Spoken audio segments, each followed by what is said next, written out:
Halo para bos-bosku dimanapun kalian berada, bagaimana kabarnya?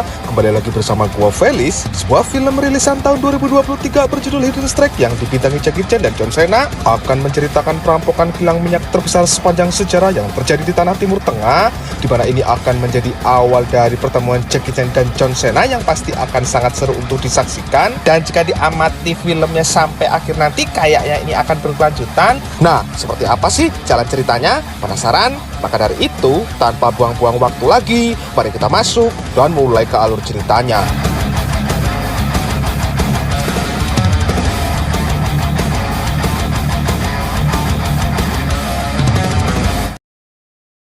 Mercenary forces in the escalating oil wars in the Middle East. Diawali dengan memperlihatkan seorang komandan dari sebuah pasukan khusus Tiongkok bernama Dragon Lau, yang pada momen ini ia dan pasukannya mendapat tugas untuk mengevakuasi orang-orang dari perusahaan kilang minyak milik Cina yang ada di Timur Tengah. Perusahaan ini sendiri dipimpin oleh seorang wanita bernama Profesor Cheng, dan alasan kenapa orang-orang atau karyawan di perusahaan ini mesti dievakuasi ke zona Yaman ialah karena banyak tentara bayaran serta perampok yang ingin merebut kilang minyak ini. Nah, Dragon diharuskan membawa setidaknya 500 orang, makanya Dragon sudah menyiapkan 11 bus plus keamanan pasukan untuk bisa membawa semua orang yang ada di dalam kilang minyak ini. Dan sebelum itu, mari saya perkenalkan Anda dengan pemimpin dari salah satu kelompok tentara bayaran yang juga akan mengincar kilang minyak tersebut dalam waktu dekat ini. Dia bernama Chris, ini adiknya bernama Henry, lalu sisanya sudah pasti adalah anak buahnya atau timnya. Dan untuk orang yang membayar mereka dalam misi merebut kilang minyak tersebut bernama Owen tapi nggak pakai Michael. Dan mendengar misi ini terlalu brutal dan juga sudah masuk dalam kategori kriminal internasional, Chris cukup ragu untuk melakukan itu karena meskipun profesinya sebagai tentara bayaran, Chris ini masih punya etika dengan tidak menargetkan orang-orang yang tak bersalah untuk masuk dalam kategori pekerjaannya.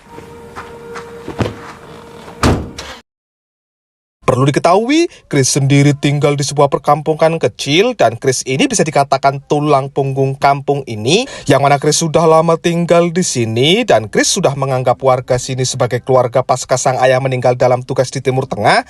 Dan tak lama datanglah si Owen yang ternyata juga cukup dekat dengan warga kampung, yang mana tujuan Owen ke sini ialah untuk memperbaiki saluran air yang kelihatannya mampet, yang tapi setelah diperiksa, ternyata menurut Owen ini karena adanya perusahaan kilang minyak yang membuat bendungan, dan oleh karena perkara ini sama saja menghambat kehidupan warga kampung. Pada akhirnya Chris pun setuju gabung, lalu scene dikembalikan lagi ke Dragon, yang di sini dia mulai merencanakan strategi perjalanan yang dia akan memilih jalur maut, sebuah jalur yang sudah ditinggalkan pemberontak lain pasca perang. Dan setelah semua sektor terkunci dengan aman dengan sebuah flashdisk yang ini merupakan kunci untuk membuka semua kilang minyak tersebut, selanjutnya kita diperkenalkan dengan anak gadis Dragon bernama Ame, yang juga karyawan pabrik yang ditugaskan membawa flashdisk tersebut. Yang perlu diketahui, Ame ini tidak terlalu dekat, bahkan kelihatan gak kenal dengan ayahnya sendiri, yang alasannya karena Dragon dianggap tidak bertanggung jawab pergi di saat sang ibu meninggal, yang padahal sih kala itu Dragon tengah dalam misi besar untuk melindungi negara dan warga negara Cina, yang tapi alasan tersebut Ame tetap saja tidak mau mengerti.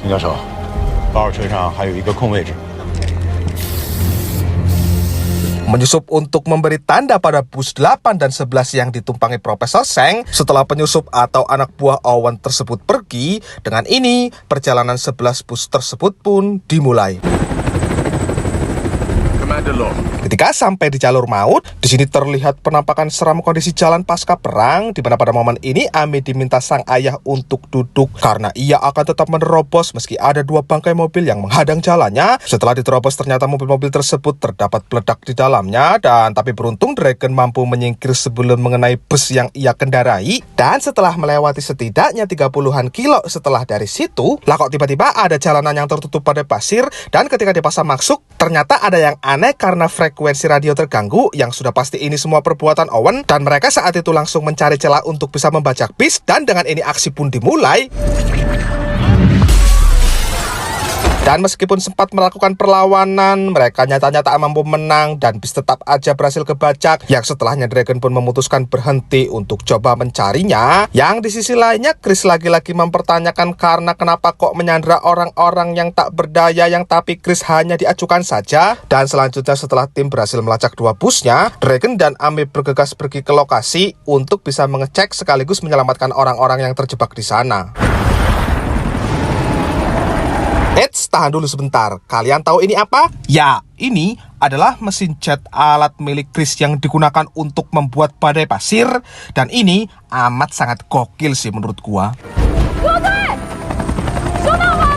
Ketika satu helikopter lainnya akhirnya tak sengaja menemukan rombongan Chris lewat, dengan cepat Dragon pun dikasih kabar dan Dragon saat itu langsung meminta semua bis melanjutkan perjalanan, sementara dia dan Ame tetap akan mencari bisnya yang masih belum sempat ditemukan. Dan dengan ini aksi baku tembak pun tak dapat terhindarkan lagi.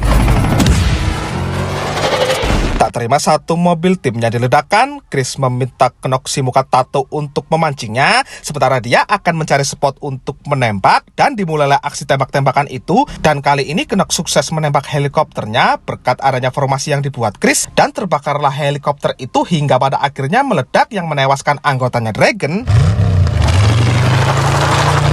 Dan setelah berhasil menemukan satu bisnya lagi, Dragon pun bergegas turun dan ternyata 5 orang termasuk Profesor Cheng telah dibawa oleh kelompoknya Owen. Yang di sini si Chris lagi-lagi murka yang akhirnya mengetahui bahwa Owen lah otak dibalik ini semua. Nah, berhubung perbuatan Owen sudah di luar batas visi misinya, Chris meminta agar sang adik keluar dan membawa uangnya, dan Chris akan menunggunya sampai setidaknya pukul 5 sore nanti.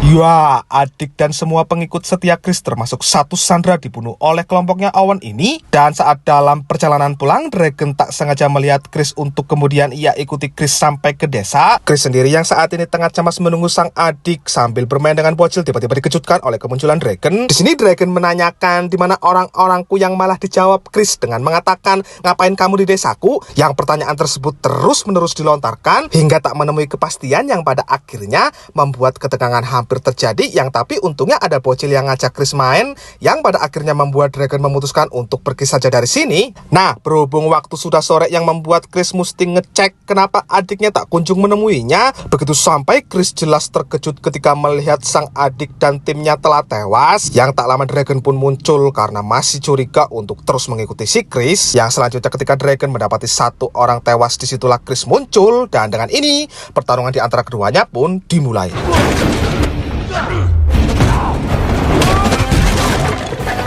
Meskipun kesulitan karena kalah postur badan, Dragon masih bisa mengimbangi dan pertarungan masih terus berlangsung tanpa adanya pemenang. Dimana ketika Dragon menyelamatkan mayat sang adik dari serangannya sendiri, di situ Chris langsung menjelaskan siapa pelakunya, dan pada akhirnya Dragon mau mengerti. Untuk kemudian tak lama datanglah pasukan Owen yang menyerang, yang pada akhirnya malah membuat mereka memutuskan untuk bekerja sama saja. Nah, menggunakan sebuah granat untuk coba mengusir mereka si para penembak tersebut. Rupanya cara itu berhasil dilakukan, dan untuk memastikan Chris diminta untuk mengintipnya. Nah, tapi yang terjadi selanjutnya, You shoot me, you're never gonna find out.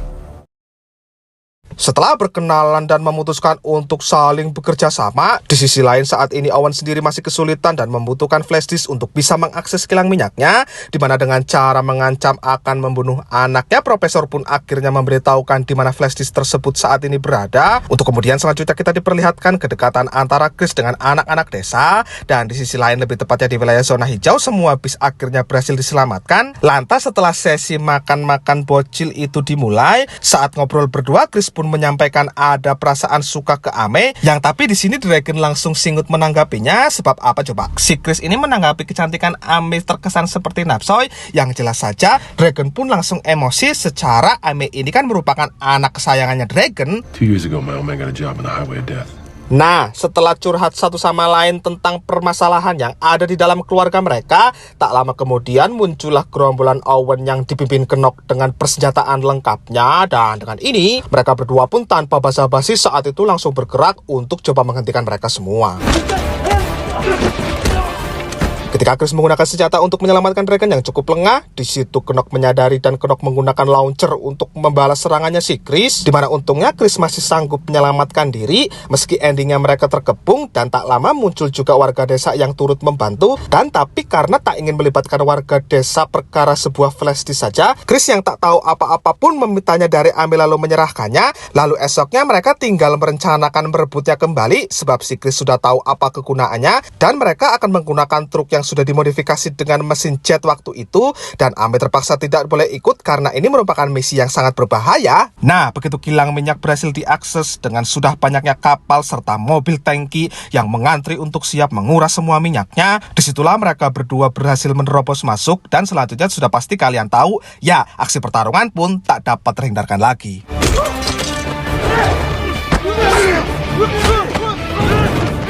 Dirasa kedatangan mereka akan menghambat berlangsungnya pengurasan minyaknya, Knock diminta untuk tetap mengawasi sembari minyak terisi penuh, sementara Owen sendiri akan membawa beberapa minyak lain yang mereka cukup dibuat kebingungan karena harus mengejar Owen tapi juga harus selesai dulu menumbangkan sisa-sisa anak buahnya. Dengan kerjasama mereka akhirnya berhasil juga naik ke atas. Nah, kini tinggal bagaimana cara mereka untuk menghadapi Knock yang cukup kuat, dan di sini mereka lagi-lagi bekerja sama, dan setelah berhasil membuat senjata Knock tumbang, selanjutnya tinggal bagaimana mengalahkan Knock-nya langsung, yang mereka sudah pasti menggunakan tangan, dan dengan ini pertarungan pun dimulai.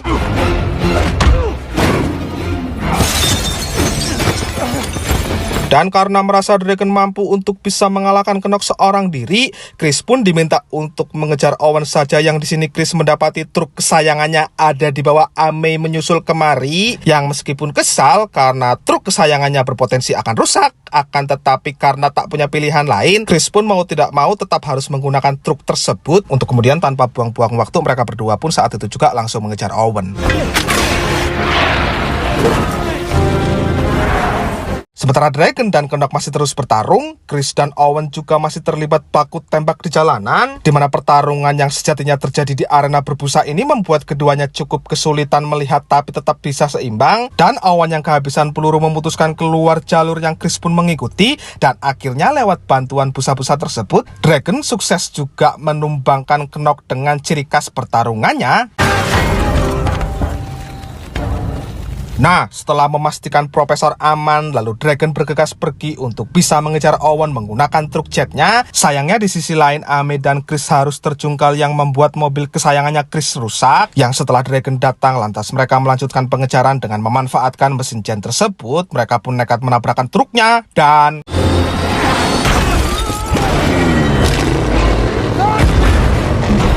masih belum mati juga, Owen lagi-lagi kabur, dan kali ini mobil jet mereka menggunakan model seluncur dengan Chris yang akan menggelantung demi keseimbangan, dan mulailah pengejaran tersebut lagi-lagi dengan kecepatan penuh yang tanpa mereka sadari, ternyata di depan sana ada jurang yang sudah menanti mereka. Dan dengan kondisi terluka parah, dengan melihat Dragon dan anaknya masih tergelantung menggunakan kekuatan mobilnya, entah apa yang ada di pikirannya, Owen pun memutuskan terjun, yang tapi Dragon pun masih sanggup menyelamatkan diri dan anaknya. Dan setelah semua yang terjadi, mereka berdua pun akhirnya baikan, dan di luar dugaan, karena keajaiban, Chris juga rupanya berhasil selamat dari maut. Di scene akhir, setelah semua kapal berhasil ditangkap dan setelah air di kampung warga akhirnya keluar, anak buah Dragon mengabarkan bahwa akan ada misi baru setelah ini, dan selanjutnya setelah itu film pun tamat.